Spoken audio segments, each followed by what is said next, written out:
মকর রাশির জাতক জাতিকাদের জন্য ৮ জুলাই থেকে ১৩ জুলাইয়ের মধ্যবর্তী সময় এক অলৌকিক পর্বে পরিণত হতে চলেছে। এই সময়কাল শুধুই গ্রহনক্ষত্রের খেলা নয়, এটি এক ঈশ্বর নির্ধারিত পূর্বজন্মের পুণ্যফলের সূক্ষ্ম প্রকাশ। আপনি হয়তো জানেন না, কিন্তু বহু জন্ম আগে আপনি এমন কিছু কর্ম করেছিলেন, এমন কিছু প্রতিজ্ঞা পূর্ণ করেছিলেন বা এমন কারো আশীর্বাদ লাভ করেছিলেন, যার কারণে এই জন্মে আপনাকে কালী যুগের মধ্যেও এক বিরল সুযোগের মুখোমুখি দাঁড় করানো হয়েছে। আপনার ভাগ্যে এমন কিছু ঘটতে চলেছে যা একাধারে চমকপ্রদ এবং অলৌকিক। ঈশ্বরের পরিকল্পনা এই প্রথমবারের মতো এত স্পষ্ট ও দৃশ্যমান হতে চলেছে আপনার জীবনে।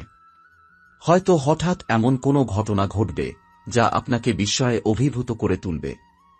একটি ফোন কল, একটি দরজা খোলা, এক অচেনা মানুষের সহানুভূতি, এক পুরনো বন্ধুর ফিরে আসা, যে কোনো কিছুর মাধ্যমে ঈশ্বর আপনার দিকে ইশারা করবেন। এই সময় মিথুন রাশিতে দেবগুরু বৃহস্পতির উত্থান হবে। বৃহস্পতি হলেন জ্ঞানের, সৌভাগ্যের এবং ন্যায়ের প্রতীক। তাঁর গমন মিথুনে মানে মকর রাশির ষষ্ঠ ঘরে শক্তিশালী প্রভাব বিস্তার। ষষ্ঠ ঘর সাধারণত চ্যালেঞ্জ, শত্রু, ঋণ ও অসুস্থতার নির্দেশক হলেও বৃহস্পতির অবস্থান সেখানে প্রতিটি বাধাকে এক এক করে সরিয়ে দেবে। আপনি যেসব সংগ্রামের ভেতর দিয়ে গেছেন, কর্মক্ষেত্রে অবহেলা, অর্থনৈতিক টানাপোড়েন, ব্যক্তিগত সম্পর্কের দূরত্ব, এই সময় তা পরিবর্তন হতে শুরু করবে। এই পরিবর্তন হবে এতটাই সূক্ষ্ম এবং গভীর, আপনি বুঝতেও পারবেন না কবে সব বদলে গেল। আপনার জীবনে এমন কিছু মানুষ প্রবেশ করবে যারা হয়তো আপনার ভাগ্যপথের দিশারি হিসেবে কাজ করবে। কেউ আপনাকে কোনো গুরুত্বপূর্ণ সিদ্ধান্ত নিতে সাহায্য করবে, আবার কেউ এমন কোনো সুযোগ এনে দেবে যা আপনার জীবনকে পুরোপুরি বদলে দেবে। চন্দ্রের গমনও এই সময় মকর রাশির জন্য এক বিশেষ সুফল বয়ে আনছে। মানসিক ভারসাম্য ফিরে আসবে, পরিবারের সঙ্গে হারানো সখ্যতা পুনরুদ্ধার হবে এবং এমনকি কিছু পুরনো ভুলও মাফ হয়ে যেতে পারে। স্বপ্নের মধ্যে আপনি হয়তো এমন কিছু চিত্র দেখবেন যা আপনার জীবনের ভবিষ্যৎ নির্দেশ করবে। ঈশ্বর বারবার নানা উপায়ে ইঙ্গিত পাঠাবেন, হয়তো একটি পাখির ডাক, একটি হঠাৎ পাওয়া চিঠি বা এমনকি কোনো পুরাতন ছবির মধ্যে। এটাই সেই সময় যখন দেবতারা আপনাকে ঘিরে রাখবেন। বলা হয় পৃথিবীতে ৩৩ কোটির বেশি দেবতা রয়েছেন, কিন্তু এই বিশেষ সময়ে ১৩৩ কোটি দেবতা, যা প্রকৃত অর্থে প্রতিটি শক্তির, প্রতিটি দিকের সম্মিলন, তারা সকলে একসাথে আপনার পুণ্য কর্মের টানে আপনার জীবনে নেমে আসছেন। তারা চাইছেন আপনি উঠে দাঁড়ান, আপনার সত্যিকারের পথ ধরুন এবং এই জন্মে যা পাওয়ার কথা ছিল তা যেন আর দেরি না হয়। আপনি যদি অনুভব করেন আপনার জীবনে কিছু একটা ঘটতে যাচ্ছে, তাহলে ভুল ভাবছেন না। হয়তো ইতিমধ্যেই তা শুরু হয়ে গেছে। আপনি খেয়াল করলে দেখবেন আপনার ভেতরের ভয়, সংকোচ, অনিশ্চয়তা আস্তে আস্তে কমে যাচ্ছে। আপনি আগের চেয়ে বেশি শান্ত, স্থির এবং আশাবাদী হয়ে উঠছেন। এটিই সেই অলৌকিক প্রভাব যা ধীরে ধীরে আপনাকে রূপান্তরিত করছে। এই সময়ে আপনাকে প্রতিদিন একটু করে আত্মিক চর্চা করতে হবে। হয়তো সকালে সূর্যোদয়ের সময় কিছুক্ষণ নীরবে বসে থাকা, কিংবা সন্ধ্যায় একটি প্রদীপ জ্বালানো। বৃহস্পতির জন্য একটি ছোট মন্ত্র জপ বা একটুখানি দান, যেমন একজন গরিবকে খাদ্য, এসব ছোট কাজ আপনাকে আরও বেশি গ্রহণযোগ্য করে তুলবে ঐশ্বরিক শক্তির কাছে। এখন থেকেই শুরু হবে আপনার ভাগ্যরেখা বদলের গল্প। প্রথমে তা শুরু হবে আপনার মনের ভিতর দিয়ে, তারপর আপনার সম্পর্ক, আপনার কাজ, আপনার অর্থ এবং শেষে আপনার জীবন দর্শনেও। একে একে সব বদলাতে থাকবে, যেন জীবনের এক নতুন পাতায় আপনি প্রবেশ করছেন। ৮ জুলাই থেকে ১৩ জুলাই, এই ৬ দিন আপনার জীবনের সেই অধ্যায় যা আপনাকে বহু জন্মের অপেক্ষার পর এক নতুন পথে এগিয়ে নিয়ে যাবে। আপনি হয়তো জানেন না, কিন্তু এই সময়টা শুধুই গ্রহের গতিবিধি নয়, এটা সেই মহাশক্তির উন্মেষ যেখানে আপনার পূর্বজন্মের প্রতিটি পুণ্যকর্ম একত্রিত হয়ে আপনার ভাগ্যের দরজা খুলতে চলেছে। এতদিন আপনি যা শুধু স্বপ্নে ভেবেছেন, যা পাওয়ার আশায় কাজ করেছেন, কাঁদেছেন, ধৈর্য ধরেছেন, তার সাড়া এবার মিলবে। এই সময় আপনাকে ঘিরে থাকবে এক অদৃশ্য বলয়। আপনি হঠাৎ অনুভব করবেন কিছু একটা বদলাচ্ছে। হয়তো সকালে ঘুম ভেঙে অকারণে মনের মধ্যে প্রশান্তি আসবে। কোনো দুঃখ থাকবে না, কিন্তু আনন্দ হবে না, হবে এক গভীর নিঃশব্দতা, যেন কিছুর প্রতীক্ষা চলছে। এই নিঃশব্দতাই দৈব সংকেত। জীবনের সমস্ত গোলমাল, বিভ্রান্তি, ক্লান্তির ভেতর দিয়ে হেঁটে আপনি এবার এসে দাঁড়িয়েছেন এক অলৌকিক পরিবর্তনের মুখোমুখি। এই সময় বৃহস্পতি মিথুন রাশিতে প্রবেশ করে আপনার জীবনের ষষ্ঠ ঘরে জায়গা নিচ্ছে, আর চন্দ্রের গতি আপনাকে মানসিক স্থিরতা ও পারিবারিক শান্তির স্পষ্ট ইঙ্গিত দিচ্ছে। বৃহস্পতির প্রভাবে আপনি শুধু বাধা কাটিয়ে উঠবেন না, বরং সেই বাধাগুলোই আপনার উন্নতির সিঁড়ি হয়ে উঠবে। যাদের দ্বারা আপনি এতদিন অপমানিত বোধ করতেন, তারাই হয়তো এবার আপনার সাহায্যে এগিয়ে আসবে। অথবা আপনি এমন একটি জায়গায় গিয়ে দাঁড়াবেন যেখানে পুরনো অপমান আর অর্থহীন হয়ে যাবে। এই 6 দিনে আপনার জীবনে এমন কিছু ঘটনা ঘটবে যেগুলো হয়তো আলাদা করে খুব সাধারণ মনে হবে, কিন্তু তাদের পেছনে কাজ করবে এক গভীর রহস্য। কেউ আপনাকে হঠাৎ করে সাহায্য করতে চাইবে যাকে আপনি ঠিকমতো চেনেন না। কোনো পুরনো সম্পর্ক আবার নতুন করে ফিরে আসবে। হয়তো কেউ এমন কথা বলবে যা আপনার ভবিষ্যৎ সিদ্ধান্তের দিক বদলে দেবে। এই সব ঘটনাই দৈব নির্দেশ। আপনি যে পথ খুঁজছিলেন, ঈশ্বর সেটি এবার দেখাতে শুরু করবেন। আপনার আর্থিক দিকেও আসবে ভারসাম্য। আপনি যেখানে আটকে ছিলেন, যেখানে একটার পর একটা ব্যর্থতা আসছিল, সেখান থেকেই খুলে যাবে দরজা। একটা কাজ যা বহুদিন ধরে ঝুলেছিল হয়তো আচমকা মঞ্জুর হবে। যারা ব্যবসা করছেন তাদের জন্য অপ্রত্যাশিত লাভের সম্ভাবনা রয়েছে। কর্মক্ষেত্রে যারা সম্মান বা পদোন্নতির জন্য অপেক্ষা করছিলেন, তাদের ওপর এবার ঊর্ধ্বতন কর্তৃপক্ষের নজর পড়বে। আর এই সময় শুধু বাইরের জগতে নয়, আপনার ভিতরেও এক তীব্র পরিবর্তন শুরু হবে। আত্মবিশ্বাস বাড়বে, ভয় কমবে। আপনি এমন সিদ্ধান্ত নিতে পারবেন যা আগে সম্ভব ছিল না। নিজের প্রতি আস্থা জন্মাবে এবং জীবনের প্রতি একটা নতুন দায়বদ্ধতা অনুভব করবেন। মনে হবে আমি যেন নতুন করে বাঁচছি, নতুন করে বুঝছি নিজেকে। এই সময় আপনাকে ঘিরে থাকবে 133 কোটি দেবতার আশীর্বাদ।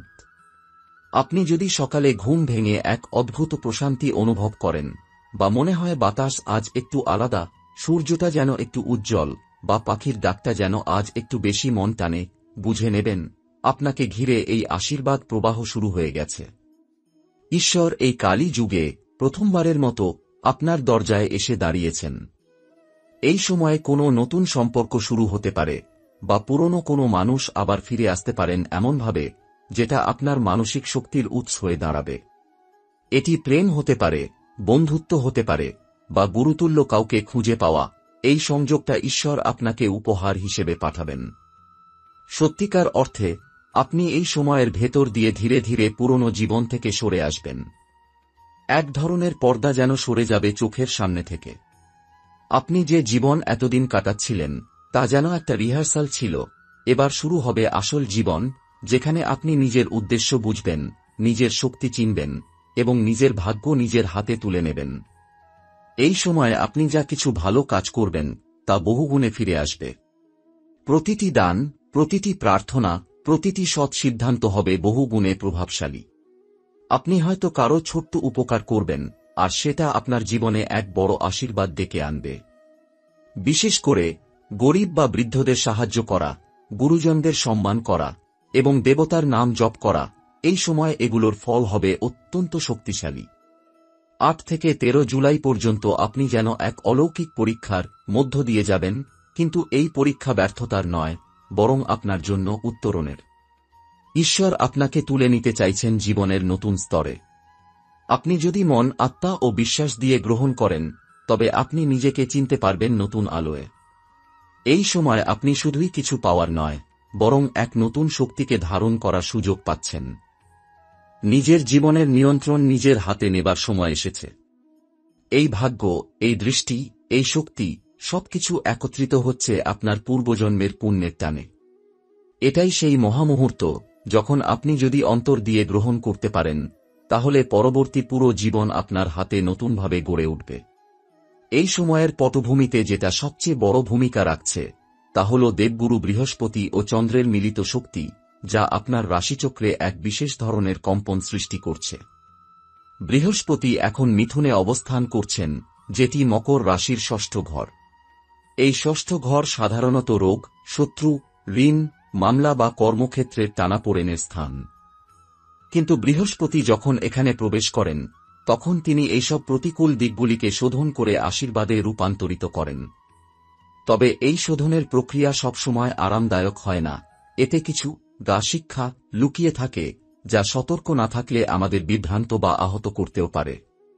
এই সময় আপনি অনেক বড় সুযোগের মুখোমুখি হবেন, কিন্তু সেই সুযোগের আসল চেহারা হয়তো প্রথম দেখায় স্পষ্ট হবে না। কোনো ব্যক্তি বা প্রতিষ্ঠান আপনাকে অফার করতে পারে এমন কিছু যা প্রথমে অস্পষ্ট, সন্দেহজনক বা মিশ্র মনে হতে পারে। কিন্তু আপনি যদি ধৈর্য ধরে পর্যবেক্ষণ করেন, বিশ্লেষণ করেন, তবে বুঝবেন এই আধা অন্ধকারের মধ্যেই লুকিয়ে রয়েছে প্রকৃত আলো।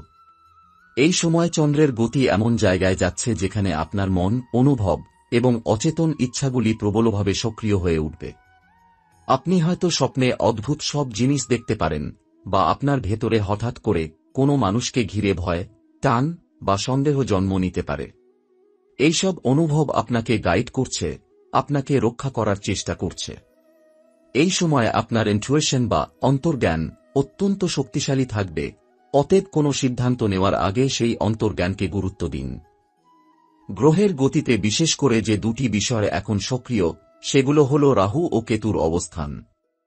রাহু এখন মেষ রাশিতে, যেটা আপনার চতুর্থ ঘর, ঘরবাড়ি, মানসিক স্থিরতা এবং জীবনের ভিত্তিকে নির্দেশ করে। আর কেতু সপ্তম ঘরে, সম্পর্ক, বিবাহ, অংশীদারিত্বের ঘরে। এর মানে আপনি এই সময় কিছু অভ্যন্তরীণ অস্থিরতা অনুভব করতে পারেন, বিশেষত ঘর সংক্রান্ত বা পারিবারিক বিষয়ে। আপনার পার্টনার, সহধর্মিণী বা ঘনিষ্ঠ কারো সঙ্গে ভুল বোঝাবুঝি হতে পারে। ছোট একটা কথা, অভিব্যক্তি বা আচরণ বড় একটা ভুলের জন্ম দিতে পারে। তাই আপনাকে এই সময় বিশেষভাবে বিচারবোধ ও সংবেদনশীলতা নিয়ে এগোতে হবে। রাহুর প্রভাবে আপনি এক ধরনের বিভ্রান্তিতে পড়তে পারেন, যেখানে মনের মধ্যে প্রশ্ন হবে, ঠিক কি করব, এটাই কি আমার জন্য ঠিক, এই লোকটার ওপর ভরসা করব তো, ইত্যাদি। কিন্তু এই বিভ্রান্তি আপনার সঠিক বোধকে জন্ম দিচ্ছে। আপনার কাজ হবে এই বিভ্রান্তিকে দূর করে ধীরে ধীরে সত্যকে ধরতে শেখা। এছাড়া এই সময় সূর্য অবস্থান করছে কর্কট রাশিতে, যেটা আপনার সপ্তম ঘর। এর মানে আপনার জীবনে আসতে পারে এমন কেউ, যিনি আপনার সঙ্গে মনের গভীর স্তরে সংযুক্ত হবেন। এটি হতে পারে রোমান্টিক সম্পর্ক, গুরু শিষ্য সংযোগ, অথবা ব্যবসায়িক পার্টনারের রূপে। কিন্তু আবারও বলি, এই সংযোগ আসবে পরীক্ষা নিয়ে। আপনি যদি যথার্থ হন, হৃদয় খোলা রাখেন, অহংকার দূর করেন, তবে এই ব্যক্তি আপনার জীবনের অন্যতম আশীর্বাদ হয়ে উঠবেন। এই সময় কিছু সতর্কতা অবলম্বন অত্যন্ত গুরুত্বপূর্ণ। 1. আপনার কথাবার্তা অত্যন্ত হিসেব করে বলবেন, কারণ বৃহস্পতি ও চন্দ্রের সংমিশ্রণে আপনার মুখের কথা এখন বাস্তবতা তৈরির ক্ষমতা রাখে। ভুল কিছু বলে ফেললে তা সত্যি হয়ে যাওয়ার সম্ভাবনাও রয়েছে। 2. কেউ যদি হঠাৎ করে আপনার প্রতি খুব বেশি আন্তরিকতা দেখায় বা খুব বড় প্রস্তাব দেয়, তখন একটু সময় নিন। সব ভালোবাসা বা সুযোগ একদম খাঁটি নাও হতে পারে। রাহুকেতু এখনও আপনাকে পরীক্ষা করছে। 3. স্বাস্থ্য সংক্রান্ত বিষয়ে অবহেলা করবেন না। বিশেষ করে হঠাৎ মাথা ব্যথা, রক্তচাপ ওঠানামা বা ঘুমজনিত সমস্যা দেখা দিলে তার প্রতি মনোযোগ দিন। এগুলো শরীরের মধ্য দিয়ে আসা আধ্যাত্মিক বার্তা হতে পারে। 4. এই সময় কোনো পুরনো ভুল বা গোপন সত্য প্রকাশ পেতে পারে। কেউ আপনার কাছে ক্ষমা চাইতে আসতে পারে, অথবা আপনি নিজে কারো সামনে নিজের ভুল স্বীকার করতে চাইতে পারেন। এটাকে ভয় পাবেন না, এটাই ক্ষমার, মুক্তির সময়। এই 6 দিন আপনাকে একটি পরীক্ষার মধ্যে দিয়ে পথ দেখাবে। কিন্তু এই পরীক্ষা কঠিন নয়, যদি আপনি নিজেকে খোলা রেখে, আত্মবিশ্বাস নিয়ে এবং ভগবানের ইশারার ওপর ভরসা করে চলেন। আপনি দেখবেন প্রত্যেকটি বিপদ এক একটি আশীর্বাদ হয়ে প্রকাশ পাচ্ছে। এই সময় যদি আপনি কোনো পবিত্র নদীতে বা গঙ্গাজলে স্নান করতে পারেন, মন্দিরে গিয়ে শুধু চোখ বন্ধ করে 10 মিনিট থাকেন, কোনো গরিবকে নির্ভরতা দেন, তবে সেই কাজের প্রভাব অনেক গুণ ফিরে আসবে এবং ভবিষ্যতের পথ নিজে থেকেই খুলে যাবে।